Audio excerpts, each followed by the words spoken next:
Bring soul and spirit into unity. They will become welded in the inner life. Conquer vital force until it yields to you. You will become as a newborn child.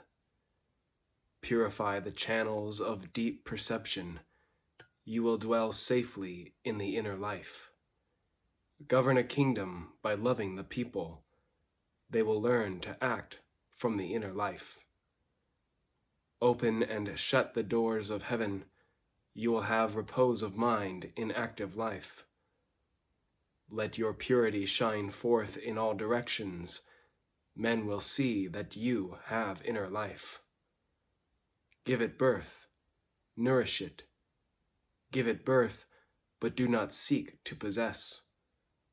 Act, but do not appropriate. Endure, but do not rule. That is called profound Te.